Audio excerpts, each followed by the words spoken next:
Y'all ready to get started?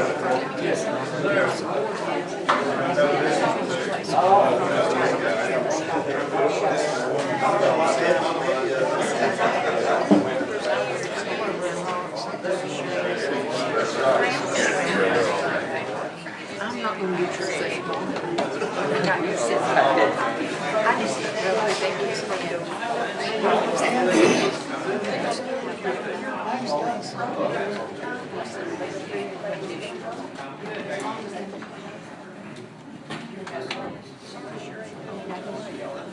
First of all, I want to thank everyone for coming tonight. It was July the 3rd. I know it's an odd night right before a holiday. It's just a long night. Kevin to be here. So thank you very much for being here tonight. I'm going to turn this over to Kurt and then let Kevin do his presentation. Afterwards, we can take some questions if we want to. And let him give her presentation. Then after that, be able to talk about it. Kurt. Like Craig said, thank y'all for coming out tonight. We're going to blame the time on Kevin. That was the only time he was available to be here, unless we wanted to wait another month. Tonight we're going to basically tell you what we heard, what we learned from our last regular meeting, small meetings, and also from our last public meeting. Kevin's going to go over some options that were proposed to the steering committee. There is a group that's been put together by the city that's kind of been, we've met 2 or 3 times now. With this committee trying to, nail down everything and get everything pointed in the right direction. There are 3 options that were first proposed. The steering committee looked at those and then kind of made some suggestions and some other ideas that Kevin will share with you. And then we came up with option 2A, Modified 2. Modified 2. And we'll talk about that option 2. And then that's, when we get to that last option, that's pretty much what we're thinking is what we're suggesting as the right fit. The right size for Hamilton, and you'll see why when he gets to it. And then after Kevin gets done, I guess we'll be open for any questions or comments that you might have. And again, I will thank everyone again for coming out on July 3rd. What a great time to talk about pools and water parks, because it's July 4th weekend. This is what we're thinking about, and some of you guys might even plan on going to some of the other ones in the area. Our agenda for this presentation, again, we're going to go over just our feasibility study process, talk about the user groups that we met with and what we heard during our initial phase, and then talk about also some of the demographic information that we pulled together, look at those options that were developed, and then look at the operational pro forma. And as Kurt mentioned, we then modified one of those options. We also have the updated information for that available as well. So our feasibility study process included 3 main components. It was the needs assessment, where we came in on several months ago. We held a public meeting. Many of you were here. We also met with different stakeholder groups and also the steering committee, kind of developed that common vocabulary about aquatic trends and what the vision for Hamilton will be. We also evaluate existing area providers, knowing that Fayette just opened their facility about 45 minutes from here. Gillen has a facility, and understanding what other opportunities for people to participate in this activity exist in the area. And then looking at the area demographics, we have some of that information. And also then taking that together and understanding who would be using this facility, how they'd be using it, why they'd be using it. With that, we then develop different options, what the pool would include. We develop concepts and costs. And then we have the financial pro forma, looking at the revenue and expenses and the overall cash flow to see if this facility will be subsidized, break even, or even maybe a positive cash flow. So when we developed that common vocabulary, we talked about all the different aquatic users, how they use a pool, why they use a pool, from the competitive, recreation, instructional, fitness, and therapy. The key takeaway here is we really wanted, a recreational pool, something that the entire community could use. The competitive side was not really a strong focus. We also, we have a Tupelo facility, indoor competitive venue that's really great, and that would serve this region. And then, but the instructional would also be a key component. We would definitely want to be able to offer swim lessons, teach our youth how to swim and be safe around water. And the fitness and therapy, be able to offer some maybe water aerobics classes in the facility would be beneficial. So we looked at all of those. Some of the key takeaways, again, on the left, you can see the meetings that we held with the different stakeholders, the Kiwanis Group, Lions Club, Parks and Recreation staff. We had a group of the high school teenagers come in and meet with us, and the Chamber of Senior Citizens, and also the overall steering committee.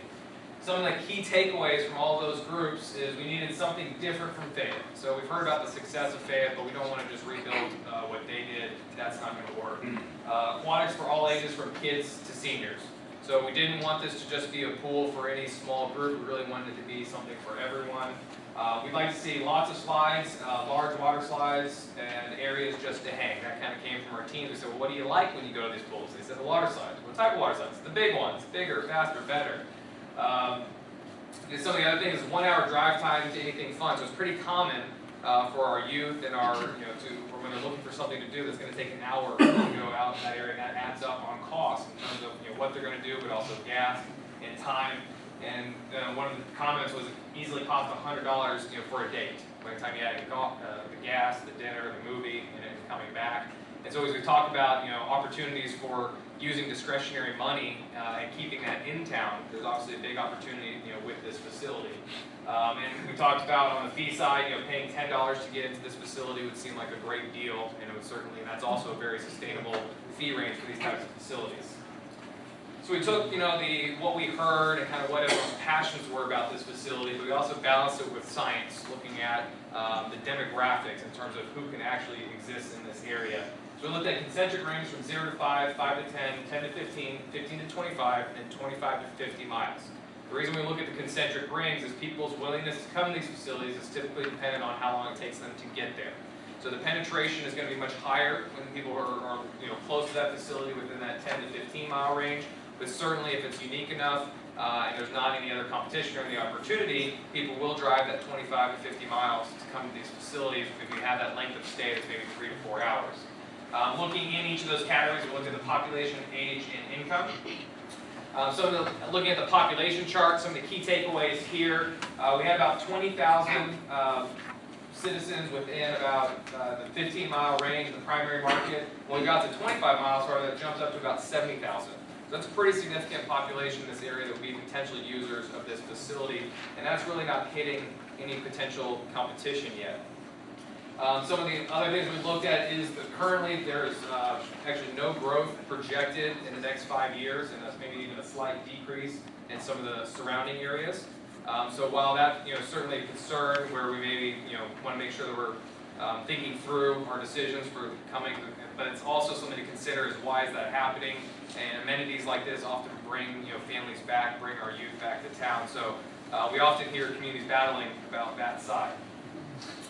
Looking at the age distribution, the median age is about 43.5 compared to the national average, which was 37, so we have an older community. We also looked at the distribution of where those age categories came from. We found about 21%, almost 22% of your population is under the age of 20, compared to the national average, which is about 26.5. So while we are a slightly older community, that still adds up to about 1,500 youth in the city of Hamilton. And actually, when we go out to that 25-mile range, we're getting up to the about 20,000 youth in that area that would be high priority users of this type of facility. Looking at the median age, we can also see the chart starts trending down so that we can get younger populations as we move out of Hamilton, so the surrounding areas, and so that's where we wanted to look at that 50-mile range, bringing some of those youth into Hamilton. And then looking at the income, we looked at both the per capita income and the median household income. Looking at this, the income in this area is slightly below the national average, but we also have a lower cost of living. So what we looked at is we do have discretionary money available for recreational purposes, but we need to be considerate of that and not overcharge like a private water park that might be $45 to get in, and that's not going to be sustainable in this market. We also looked at the breakdown of where those came from. So on the bottom, you can see the red is our lower income families, and at the top is over 75,000 median household income in the gray. And so you can see that more than half of our population, over about 55–60%, have a pretty significant household income. So taking all that information, we developed 3 different options. Option 1 was a 2,800 square foot outdoor wave pool, zeroed in entry, run-out water slides, and also had a separate little leisure pool with current channel. Option 2 was about 5,500 square foot outdoor wave river pool. It was a blended mix between a lazy river and a wave pool. And option 3 was an 8,000 square foot outdoor double wave pool. So developing those concepts, you can see here, this is the 2,800 square foot. This is a very small wave pool, so it's a very small footprint, would have a low capacity, but this would have your standard waves and the zero depth entry. And it has also a small leisure pool that would have a tot area, current channel, and then having a water slide. So we went through a cost estimating exercise where we looked at all the different components. We did not include any demolition, so depending on where this gets located, if demolition is required, that would have to be considered as well. We're looking at development of a bathhouse for all of your entrance, concessions, locker rooms, managers' offices, the cost of the pool, and not only the wave pool construction, but also all the equipment, and then the water slides, the leisure pools in the tot area, and then all the support spaces for the pool deck, fencing, lighting, also having shade structures, and then all the equipment associated with running that for purchasing lifeguard chairs, tubes, kickboards, whatever other equipment we would need. And then that brought the total construction cost to about almost $2.2 million. We then also added in site construction costs, so that's the prepping the land, building the parking lot, adding in sidewalks and landscaping. That brought the subtotal to about $2.5 million. We also added in about a 5% contingency, because there's a lot of unknowns at this early phase of planning, to just be safe. And we also added 10% for indirect costs, so that's all the fees associated with getting this developed for the architectural engineering, permitting, site survey work. That brought the total project cost of kind of turnkey cost to just at $3 million. Option 2 now got slightly larger. So this is the wave river concept. The idea is this is the waves would be generated here, and they would actually generate the waves around this curve, similar to a lazy river. However, once you got to this end, you would have to get out. You could restart, so it's not continuous. Then having a large spray ground in the center of that with a big interactive play feature for the little kids to be able to splash around and stay cool without being in the wave pool. Then also having 2 water slides. We went through the same process, cost estimating, looking at the size, equipment requirements associated with this project. Again, including the same 5% contingency, 10% indirect cost. Brought the total opinion project cost to $3.8 million for this option. And option 3 was the largest option. It was an 8,000 square foot outdoor double wave pool. So that in this option, the waves are actually generated from the middle, and they would shoot out to both sides. We'd have 2 zero depth entries that would both have waves, giving a lot of capacity with this option. And then still having a separate kind of multi-use leisure pool for just general swimming and interaction. And then now we have 3 water slides into a separate catch pool. Going through that same cost estimate, this was our largest option. So it had a price tag of $5.1 million total project cost. And then looking at the business plan side of it, how it's going to operate, we looked at 2 different components for revenue. The first one is looking at group programs. So that's activities that are going to be planned at that facility. You're going to come knowing what you're showing up for. That will be things like swim lessons, lifeguard training, also wellness programming, so offering water aerobics in the early mornings, and then also having birthday parties and private rentals. So birthday parties throughout the day where you can bring your cake and presents and sit under one of the shade structures, and then private rentals being after hours. Once the pool shuts down, you actually rent the entire facility. So we looked at all the opportunities based on the uniqueness of those, the size, capacity, and what the facility could actually host. And we looked at how many anticipated visitors, how many users of that program would come on a given day, how many days in a season that we would offer that particular activity, and then the net revenue we'd anticipate receiving. So the reason we use net revenue as an example, when we offer swim lessons, while we may charge $45 for those swim lessons, we have to pay the instructor out with that money. We have to pay certification fees. So we end up using just the net money or positive cash flow for each of these activities. One of the ones I always like to point out is birthday party versus private rental. And someone says, why is private rentals cheaper than a birthday party? Well, it's not, but a birthday party has no additional cost associated with it. You're just bringing someone in during your open hours, don't have to bring in more lifeguards. Whereas the private rental, it's after hours, so we're only budgeting lifeguards for open hours. So once we do a private rental, we now have to bring in additional lifeguards after hours, pay them out of that original rental rate. So it's not a $50 or $75 rental rate. That's what we anticipated will be the net revenue left after paying out our staff and additional costs. That brought a total opinion of net revenue for option 1 to be about 16.7. Option 2 got slightly higher. And then option 3 was our largest at about $22,000 of profit to generate back to the facility. The other side that we looked at is people wanting to come just for a general admission, whether you come on a weekend and buy a daily pass, or whether you want to buy a season pass and come regularly. So we looked at having daily admission rates. We looked at basing it off of a general admission being someone who's tall enough to ride the water slides, which is typically 48 inches tall, or a child admission, which would typically be limited to the small play structures and the smaller water slides, or being under 48 inches, getting a slight discount. So the general admission was that $10 rate with a discount for the small children at $8. And then of course, if we have residents who want to use us on a regular basis, we're recommending that having season passes, about $100 for general admission, $80 for the child. So you see after 10 visits, if you really just went one time a week, you would pay it off. If you start going multiple times a week, it really gets the price down for our local users. We estimate also in-park spending for food, selling sodas, hot dogs. We came up with an estimated per cap spending, which is the average amount of money an individual will spend every click at the gate, blended between the general admissions of children and adults and the general admission versus season passes. We then looked at the local demographics and looking at, again, the area providers, the uniqueness that these facilities are offering, capacity limitations, and estimated how much we'd anticipate, or how many visits we'd see at this facility in a given season. So for option 1, we looked at about 32,000 visits to this facility in the summer season, going up to about 36, almost 37,000 for option 2, and then option 3 being the largest, being about 50,000 visits through that normal summer season.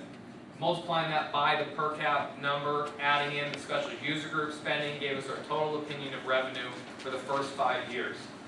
So for option 1, looked at generating revenue about $234,000. Option 2, $263,000. Going to option 3, about $362,000.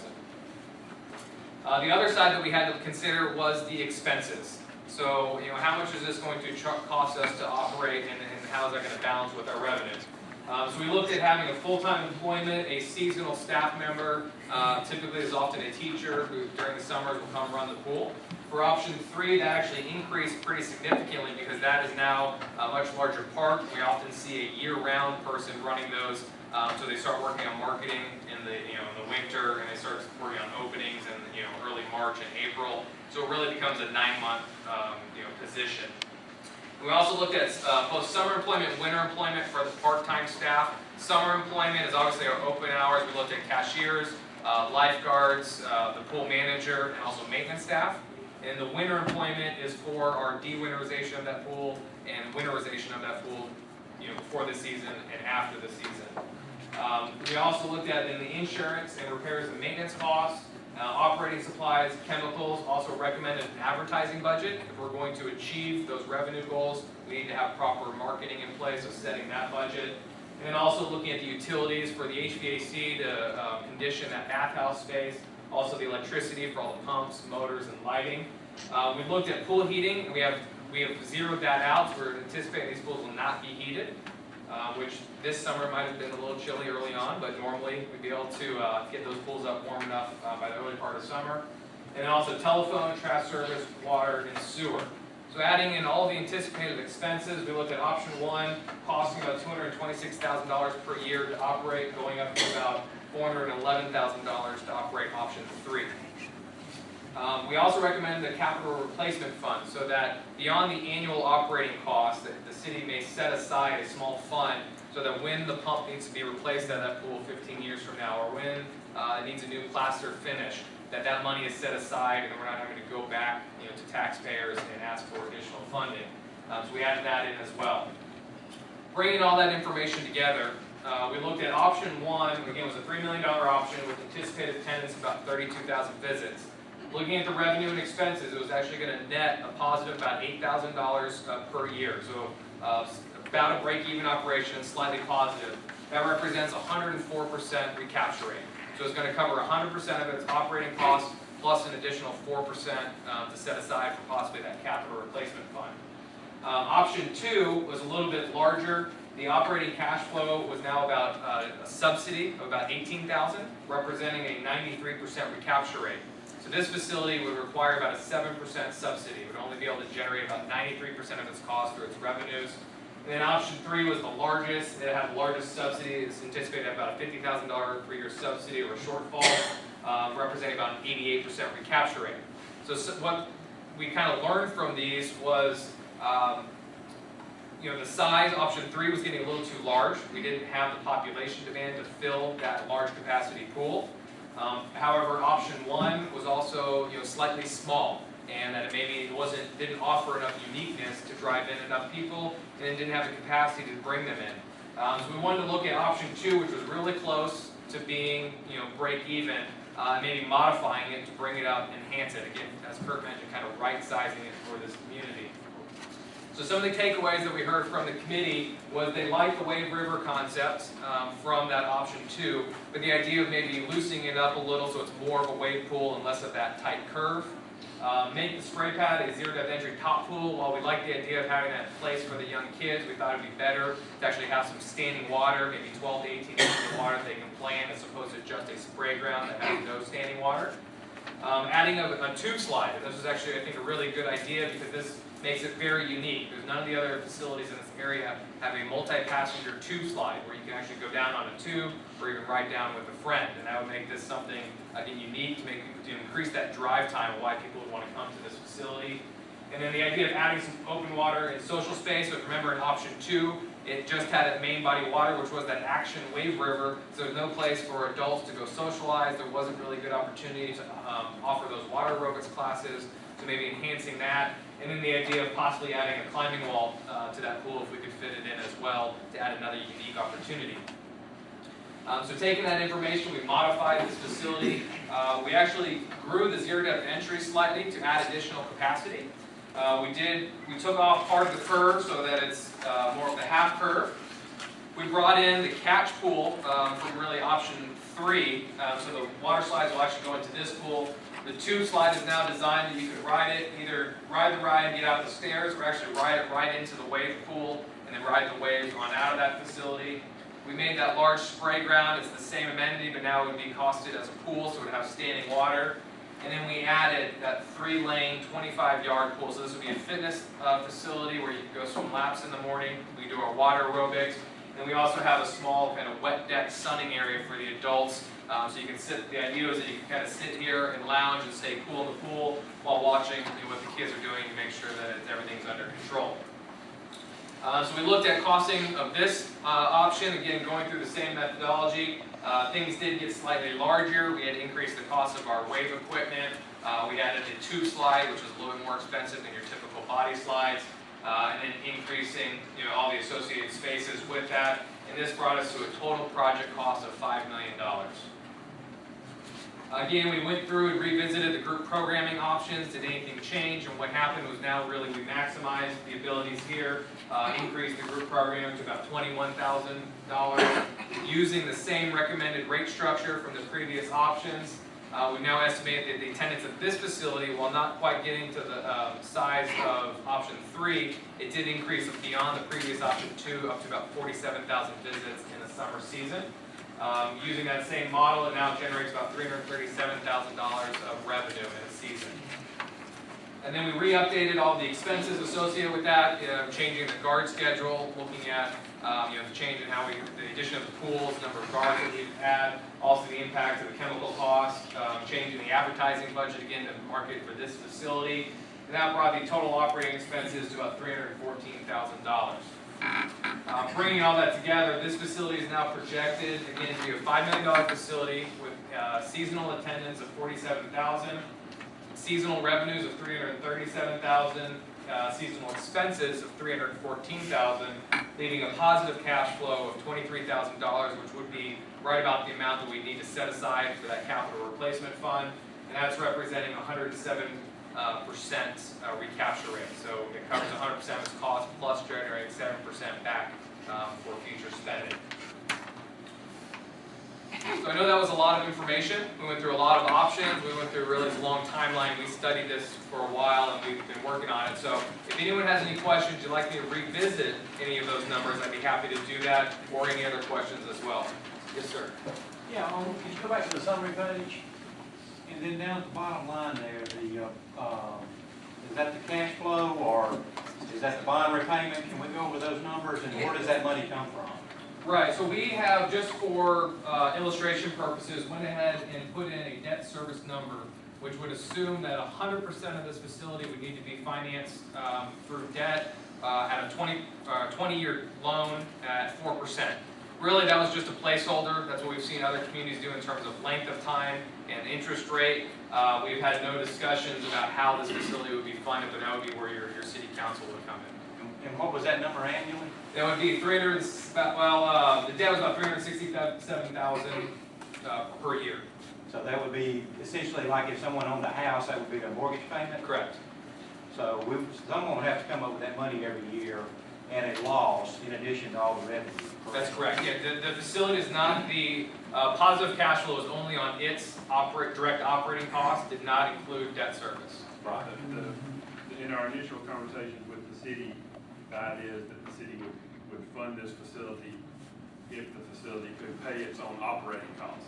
Right, and to fund the facility, it'll require tax dollars for that funding, correct? Or a bond or whatever. Well, it'll pay back the bond. Pay back the bond. Yeah, about $369,000 a year. That's going to be somewhere in the neighborhood of, say, $5.5 million over the 20-year life. That's a fairly significant project. Yes. Yes. And that's a fairly significant loss. I mean, those numbers have to come out of the revenue generated by Hamilton taxes. And this is a challenge that every community we work with deals with. These are never facilities that end up paying back their initial investment, but they're an investment in the quality of life for the community. And so the question is, is that money, sustainable, with our tax base? Yes, sir. What type of security would this facility call for in the off-season for vandalism and to protect the property? Or would that be left up to our local police department to provide all of that? Yeah, for security, these facilities are winterized, so a lot of the big equipment is removed. They are fenced. Typically, we do have cameras around just for security purposes. But yeah, oftentimes the police may make add it to their round. They'll drive by it. I'm not going to say that vandalism isn't ever an issue, but it's never been a big concern. That's why we budgeted the de-winterization. Typically, it involves some painting, fixing some windows. Things happen, but it's been, in our experience, it's been fairly minor. So it wouldn't require on-site security in the wintertime? No, sir. Yes, cameras do a fine job of taking care of it. And now with the technology we have, cameras, you can use the internet and report that image right back to the police station. Yeah. Your letter to the mayor, didn't you say you're surprised that our population was lower than the feds? I was shocked. And the income of our area was lower than feds too? Slightly lower, yeah. That was really, average, if you take it in a big average, it's, essentially the same percentage, but I was shocked. I expected it to be higher. Yeah. And you said, I believe the last time, I may be wrong on this, that just 2 of the water parks you knew of in existence made money, and just 4 or 5 broke even, rest of them lost money? There was 2%, I said, 2% in the country generated positive cash flow. I think it was about 38% are break even. And I would still class, this one is, the positive cash flow ones are actually ones that are able to start paying back their own debt. So this one's still in that break Yeah, even. we wouldn't be in that category there. No. No, what you said that day was 60% loss nationwide, 38%, as you just said, a break even, and 2% showed profit. And you mentioned quality of life, and so that's a pretty good price tag for quality of life. And if you get capital, the capital replacement fund, if you guys pay for that, with the 27,000, and last year I said 27,000, really just break even as far as operating, Yeah. essentially. And that's often what we see is, the facility is able to fully sustain itself and all of its needed future improvements. Which is actually an improvement over pools in the area that traditionally you pay for your pool every year. So traditionally, the pool that was here at the rec center was subsidized every year. It didn't make enough money to cover it. Yeah, but I'm sorry, but I gotta go back to the monthly payments that we're gonna be making. That pool was paid for, and they lost, a few $1,000s on it every year, but are we really not gonna be out $369,000 every year on this? If you finance 100% of that through a bond, that's Okay, well, what are our other options? Say that. I mean, we're just looking $25,000 a month. We didn't have $50,000 to put into a pool to repair it. How do we come up with $25,000 a month for a facility out there? And a lot of that money is going to be spent on people that are outside of Hamilton coming in to visit. Maybe that's what they do. That's, And, sir, I just don't see how you're saying profit. Well, yeah. And with feasibility study, you're showing that there's supposed to be 47,000 people come through the doors on this, but Fayette only received 29,000, and they didn't have any kind of competition whatsoever.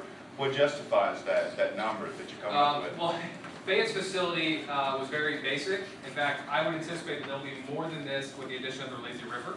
So they did not have a water park amenity besides the water slides. Now that they have the lazy river, they really are stepping up. So the fact that this one had a wave pool and it draws a much larger distance than a community pool like viewing that this is a pool with a water slide is very different in terms of its draw. So I feel very confident. In fact, the attendance numbers is probably where we're the most accurate estimating based on our methodology. One thing I do want to just before we get to the other questions, we're not here recommending any solution. We're not here making decisions for you. We're just here presenting information. So if the concerns you're bringing out, Kurt and I are not the people to address that. You need to bring that to your city officials in terms of making the right decision.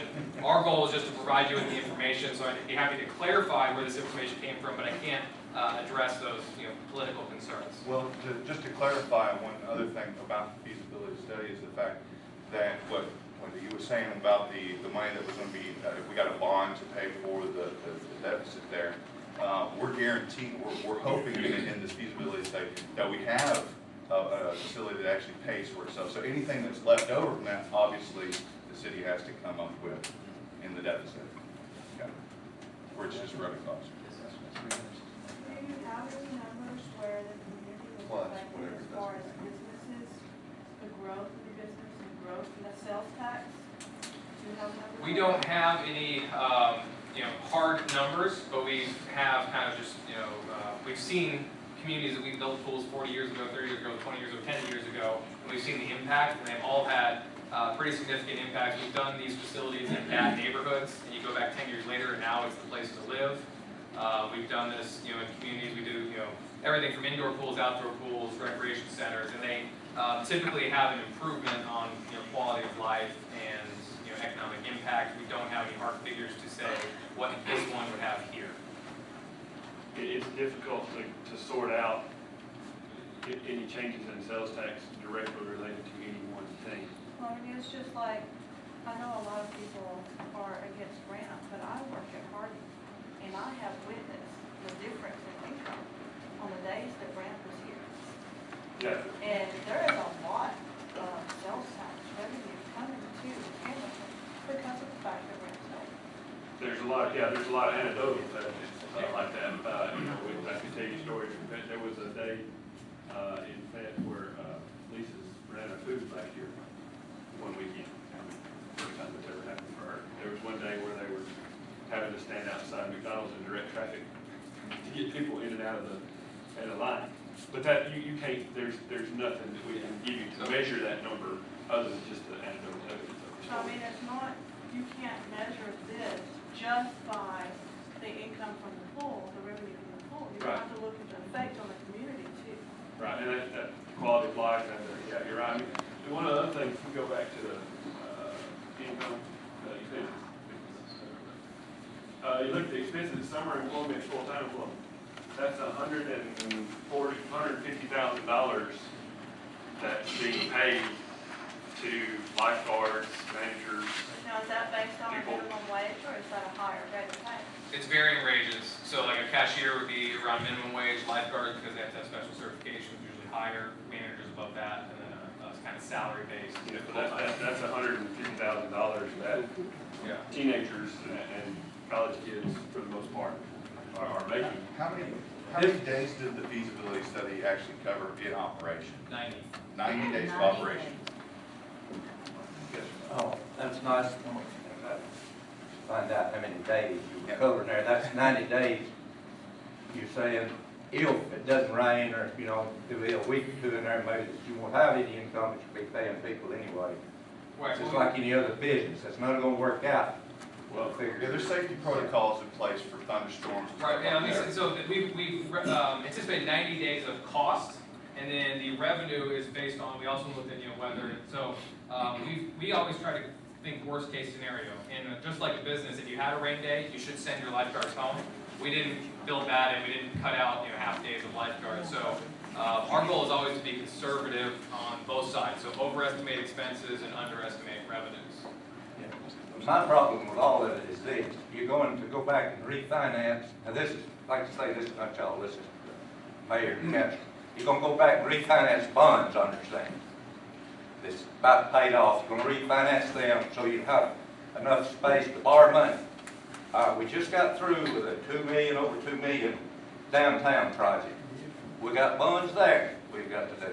Now we're gonna come back and we're gonna finance these. Is it 20 or 30 years? I've heard all kinds of things. 20 is what we base it off, Yeah, that was do just it. our numbers we're basing. 20 years, we're gonna tie up all the money that, we're gonna have, right now, we can actually borrow money if we had an industry or businesses or whatever come in here and make some money and get where we could build one of these. I'm not against having one. I've been trying to get it like the rest of it. What I'm against is tying up all the city's money where you can't do anything to bring in more tax money later. They're gonna tie up every penny of the tax money and not bring in a nickel of money from it.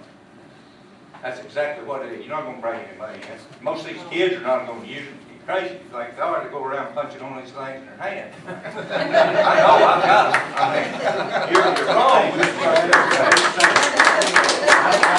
Write down this way and check it out. Yes, ma'am. We're already. Yeah, and the money is gonna come from us taxpayers. It's not coming from that. Well, don't speak for all of us. I got kids that'll use it, so don't speak for Everyone, me. as I mentioned earlier, we're here Sewer tonight bills go to up. answer. Garbage bills go up. Sir, if you please let me. We gonna pay for it. Yes, sir. So everyone, please, we're here tonight to answer the questions in terms of how the feasibility was conducted, how the results were generated, and how we feel that it's accurate information for you to make the decision. We're not making decisions tonight, so again, please keep the comments more directed to the presentation tonight. Feel free to write up emails and talk to your political leaders over the weekend. And I believe the city How much council. is it gonna cost to keep that pool sanitized? It's gonna have to be sanitized. $16,000 per season. Chemical costs in there. $16,000 for 90 days. Correct. Okay. My question being is, you mentioned Fayette more than you mentioned Gewens. Gewens within 10 miles. I'm sure that's in this study. Fayette is about 60 miles. And within 100 miles, there's a larger one in Birmingham, a huge shopping mall and everything you can dream of to be a summer tourist. Have you done any studies that could incorporate a big open pavilion that could be used, make that space usable also in those winter months? That the pavilion can have some kind of wall, some type of air control where Civic Center could be used also in this space and make it a year-round event, which would make much more sense for your money and incorporate events that would make money instead of just trying to keep your head above water.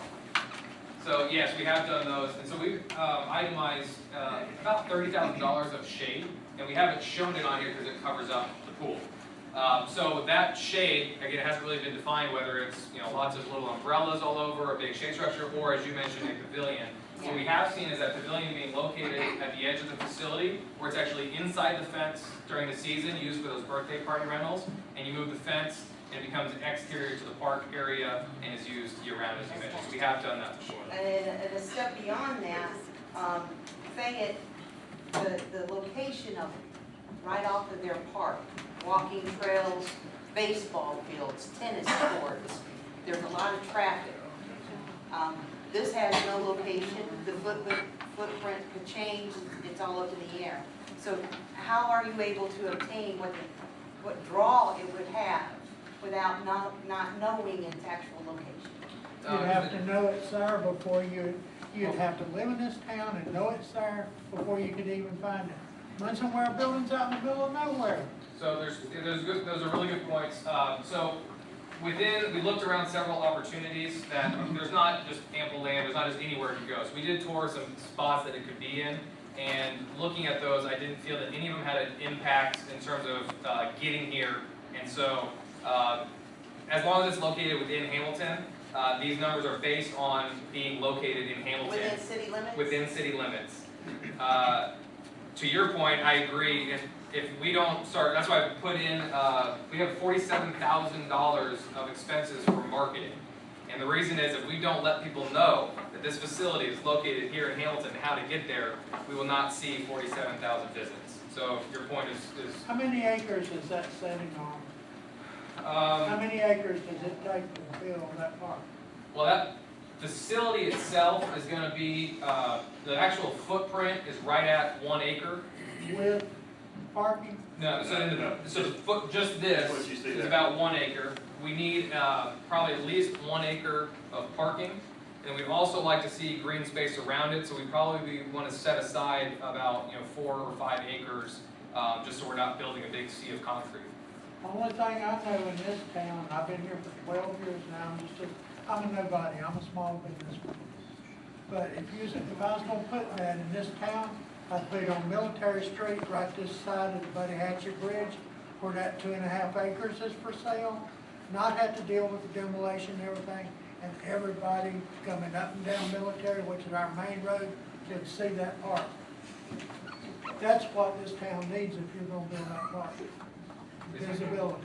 How many jobs would it actually, one this size like this, how many jobs would it create? So this facility will need 10 or 15 part-time employees at any time. So then the question is that could be 20 to 30 kids, depends on how often we're trying to work them. But it would create 30 or 40 jobs but typically it's lifeguards, cashiers. So it's probably a lot of high school jobs and then some manager, college, and above jobs. One more question. Would it prove to be an environmental hazard? I mean, like some factories put off whatever hazards in the area. Would this create any environmental hazard? No, so historically the challenge, pools used to backwash their chlorinated water into creeks, and that was the old hazardous challenge that's not allowed anymore. The water is typically dumped back to the sanitary sewer line, and so none of that chemical ever makes it back into the local environment. Yes, sir. This option here compared to Fayette, would still be playing catch up to Fayette. No, we would jump ahead of them. This be above Fayette? Yes. Pretty significantly, actually. This has, the wave pool is something you're not gonna find unless you go to Decatur down to the beach. The tube slide is something you're not gonna find. Decatur does have. Fayette's got a lazy river too, though. It has a lazy river. I don't see one on that. You know, And that's why you don't see That's one. why you don't see them. Typically, the Because they two capacity holders for wave pools is either a lazy river or a wave pool. If we did a lazy river, it would make no sense, we would have no opportunity to kind of bring people away from Fayette. And so that's why we focus on the wave. Now, I will say, we're talking about uniqueness. I was just telling Kurt this morning, after we went through this process and developed this concept, I am very excited about this. And I said, if Hamilton doesn't build it, I'm going to keep bringing it to other communities because I want to see this built. I think it's going to be an incredible facility for whoever ends up, building it. If it's not right, if it's not right for Hamilton, I'll find another community who wants to do that. I think it's very easy. I wish I could. You saw the numbers. But this is something you wouldn't find anywhere else in the country, let alone in this immediate area. The only thing that people can beat you on is size. They may have bigger facilities. But the problem is, we don't have the population to support that. The income average of this area cannot support that.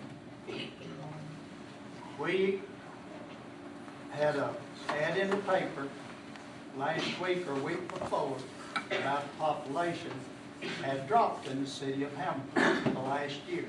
Because we don't have any. Right or wrong? Am I right or wrong? According to the demographics, that was what we saw. That's right. Our youngsters leaves home to get a job.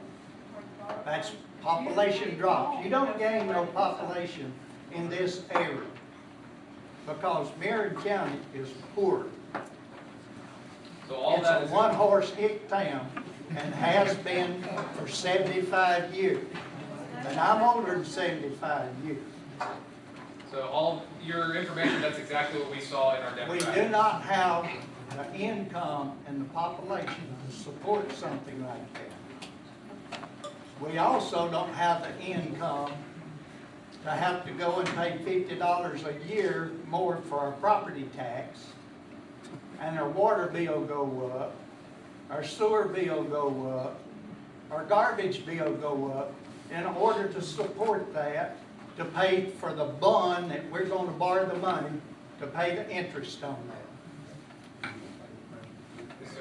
do have a follow-up on that, on the population question. I did call down to the University of Alabama this morning and talked to the lady down there who does the census data. And in speaking with her, she gave me basically some numbers here on the 2010, the age group for Marion County, and this is 5 to 14, doesn't exactly fit your numbers, was around 3,765. By 2025, it's estimated to be 3,381, which would support his numbers. It's going to be about 10% down. And then by 2040, which is somewhere in the neighborhood of what the bond link's going to last. And the bond, I think the payments will be pretty much level the entire time. We're looking at 2953, which would be roughly a 22% drop. So in your revenue numbers and when you show the profits and margins, do you expect that over the life of the bond that we should see the amount of people available in the area will affect the amount of revenue that we can get? Yeah, so that's what I was illustrating, is that our revenue is based on the demographics that we pulled and we showed, and what I pulled and showed is exactly what you guys are telling me, so we're all on the same page.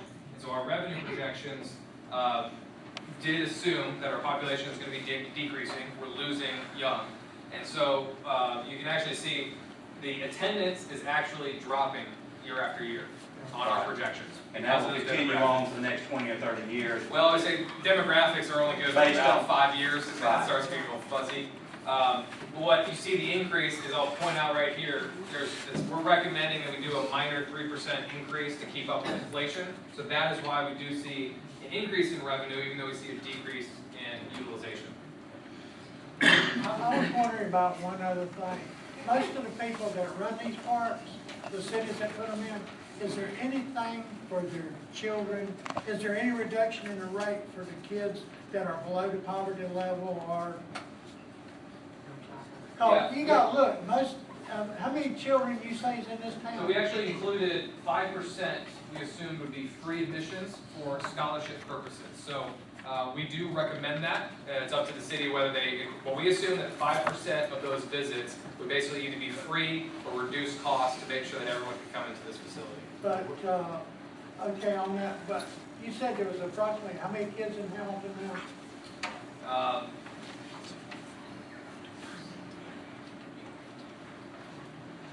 I think there's a 1453 under the age of 20. Yeah, because about 40% of those will be low income. They don't even pay for their lunches at school hardly.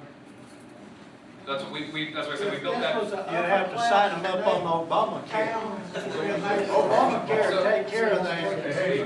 So we usually recommend about 2% to be free admissions for most communities. We upped that to 5 based on the feedback that we received from the school and the the demographics. So we've heard all the information you guys are telling us, and that's what these numbers are trying to reflect. And obviously, there's still big price tags. We're just here to provide you with accurate information. My question is, obviously this depends on, because we don't have that as many young families, you would be depending on advertising and bringing in younger people from a wider region to visit this thing or to either move, have families move here. Are you seeing that in Fayette happening as far as getting that demographic to either visit or move to Fayette? So there's two things. One, we're not, as I mentioned earlier, the usage of this facility isn't going to be limited to Hamilton citizens. It's going to be anyone who's within a reasonable drive time.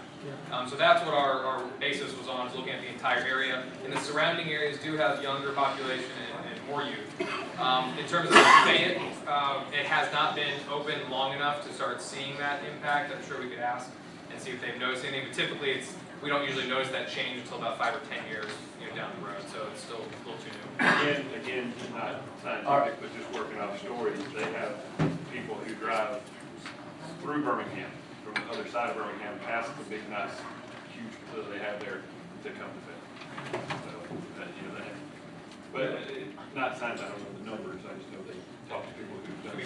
Could be one. But it's attracting from out of the county to bring them in.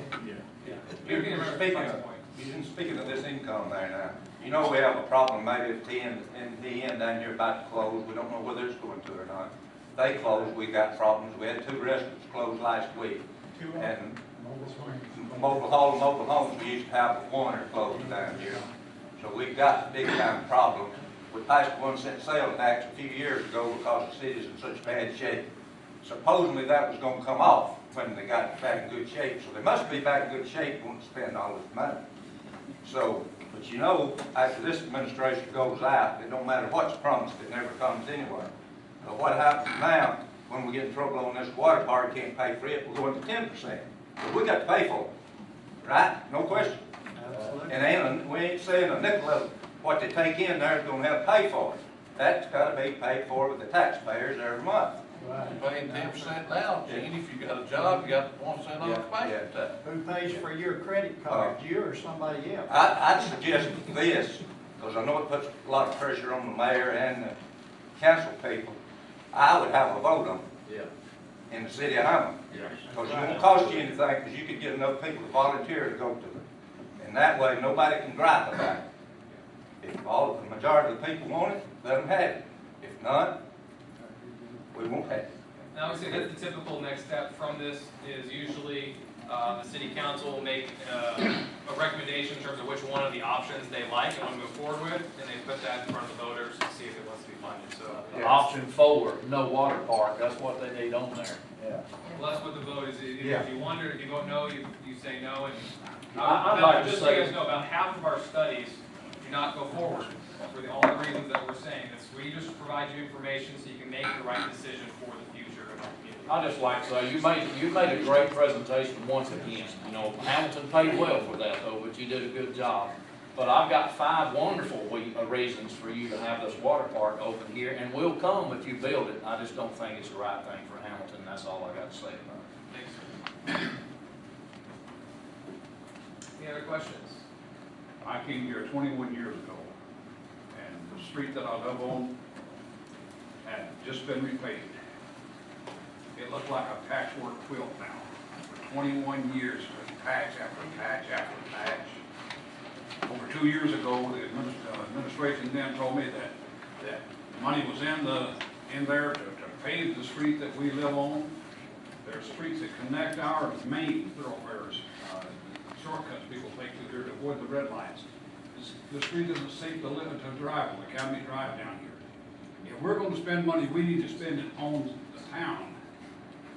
Doing some streets, tearing down some abandoned buildings, that sort of thing here. We're going to make the town attractive, let's make it attractive.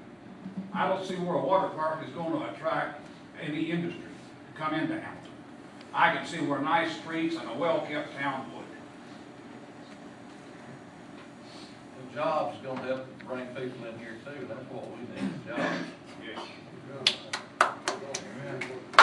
You have to have basic, you have to have basic utilities in order to offer a company that's willing to come in here. If we don't have it, we have never had the basic. Are there any questions about the feasibility study on the water park? I can't solve the city's problems tonight. But the city is acting like a mother. Child, do you want that? Yeah, I'd like to have it. Well, I have to go borrow the money to get it. Well, I still want it. Yes, ma'am. That's it. That's the bottom line there. Can this heir afford something like that? No, we cannot. We cannot afford it. Thank you, sir. Yes, ma'am. I guess you're probably gonna scold me because I'm gonna go against what you just said, but I think it's important that I say what I say, because I'm currently serving as the chamber president and have for 2.5 years. We polled our members regarding, the question basically posed was, would you be willing, would you be agreeable with the city of Hamilton spending $5 million on a water park? And included the last study that you did, I believe it's dated the 26th. Yeah, it's the June. same information. Same thing. And just so everyone knows, the numbers that we got back is roughly 75% of our members are against spending $5 million on a water park, with 25 being for. With that being said, we got some great suggestions along the way, and I think it's important, and that's why I wanted to tell you that, is to include a couple of things that I think would be most helpful to our mayor and council, who ultimately have to make this decision, to your point. One of those points, very simply, is that the city of Hamilton needs a 5 to 10 year strategic plan. And, before we go and spend whatever, $2 million, $5 million, $10 million, whatever we're fixing to do. And again, I know that's not to your presentation, but it's important to the city of Hamilton that these are the business people that have offered their opinions. Now, with that being said, we have people that were for it, and for the point of, they want something for their kids to do. Several of the people that offered opinion that was against it made the point that perhaps something on a smaller version, a small pool, a splash pad. We had multiple suggestions to tie into, because everybody here, I think, pretty well knows that the anointed place, more than likely, if this happens, is going to be out at the 40+ acres at Munsingware. That's probably what the target area is. But to tie it into a potential facility, and for that we need a complete plan with what we want to do with the building, whether we want to do a civic center, whether we want to do some other things. But again, most of our business people, the quotes were very simple. It was just simply too much debt, negative cash flow for the city of Hamilton. And again, felt it was important to make that point because this comes from our business leaders.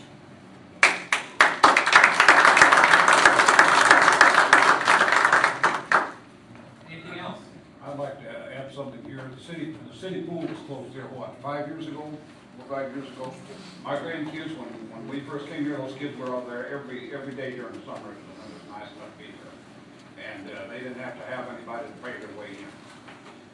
The pool is deteriorated, it's shot. It's what we're looking at, $250,000 to fix the pool. City couldn't afford it.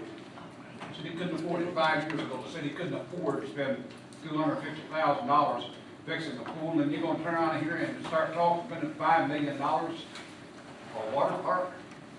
I met with Wade and I we had a good talk and everything, and Wade had some wonderful ideas about doing some work over there in that same area there, putting in a pool that seniors can use, some shorter, smaller pools for the kids, stuff like that. Now that I'd be willing to vote for, but as far as this water park, absolutely not. Anything else? Well, another thing too, if you're gonna build it over there, what about the aged housing area that's down in there, and all that lives there is just old people? noise that it would generate would terrify them probably. Well, that's what we talked about, when I talked about the sizing of, how much land we want, we would want to make sure we have plenty of green space around it, and you have, even, sound barriers, because we don't want to impact the local neighbors. That's typically an issue with these facilities. All right, well, we appreciate you all coming out tonight. Again, right before the holiday, I know it's tough on some folks, but appreciate that, and all the input that we got from everybody. And, like I say, we'll give this now into a bound report form to the city, and it'll be, their decision